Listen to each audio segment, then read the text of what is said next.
You know when you're watching one of those incredible nature documentaries and you just think to yourself, wow, that looks too perfect. The shot is just so clean, the action is so dramatic, it almost feels like it can't be real. Well, in this explainer, we're going to pull back the curtain and take a look at how they get those jaw-dropping images and what the real price of that perfection might actually be. Right? I mean, this comment from someone after watching Planet Earth 2 just nails it. The images are so sharp, so hyper-realistic that our brains kind of struggle to believe it's real. It's this amazing mix of pure wonder and, just a little bit of suspicion.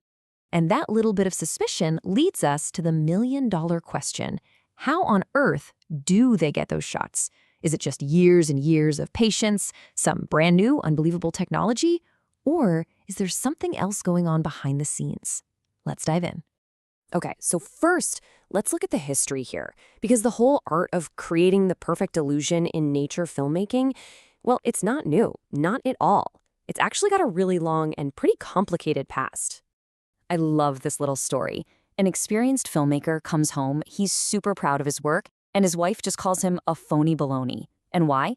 Because that incredible immersive sound of a giant grizzly bear splashing its paws through a stream was actually just a guy in a studio sloshing his hands around in a bucket of water. It's a perfect example of what you might call harmless fakery. And this kind of thing has been going on for decades. I mean, this timeline really shows how it's all evolved. Back in the 50s, you had a prize-winning photo that turned out to be staged with captive animals. By the 70s, it was faking sound effects. Then in 2011, you had these huge scandals with big BBC productions over staged scenes that really forced the industry to have a serious conversation. And today?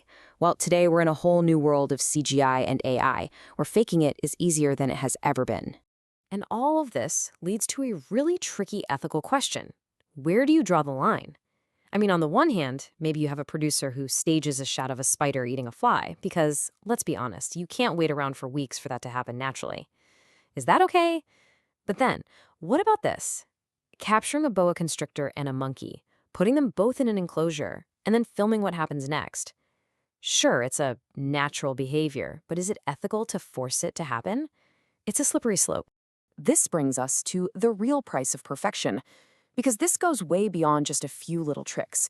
It's about crafting and selling a very specific, and let's face it, a very marketable idea of what nature is supposed to look like.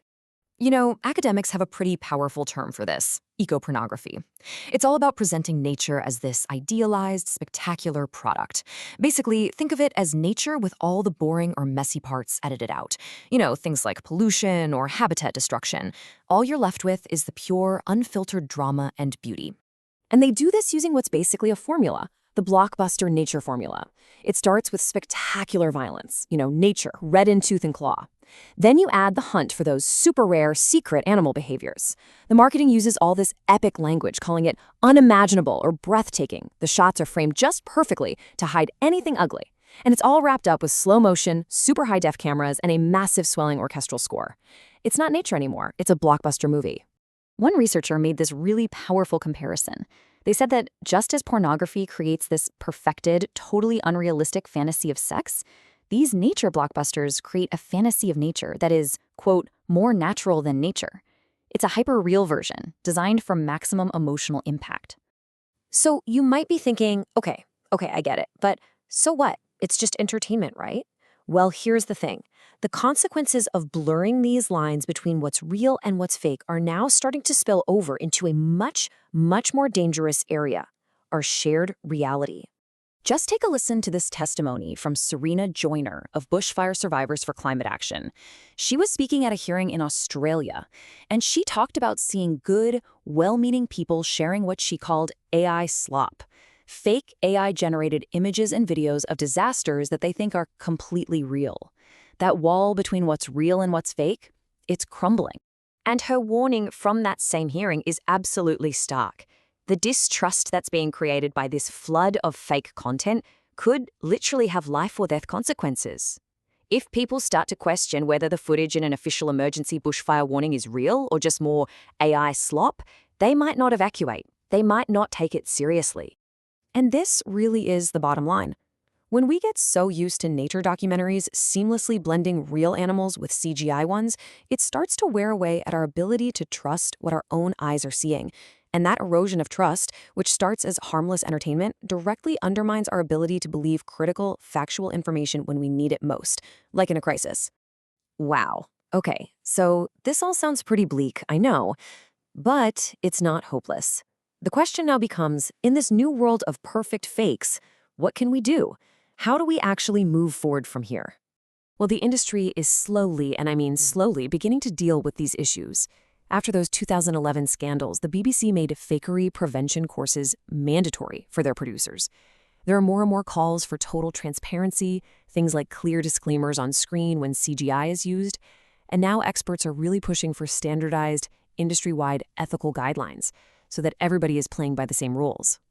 But really, the biggest shift has to come from us, the viewers. This isn't about giving up on these incredible, inspiring shows. No way. The goal isn't to stop watching. It's to start watching with a more critical eye.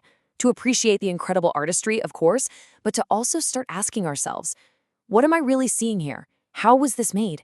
And what might have been left just outside the frame? Which leaves us with one final and pretty deep question to think about.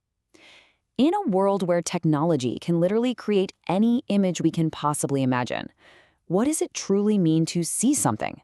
And maybe more importantly, what does it mean to believe it?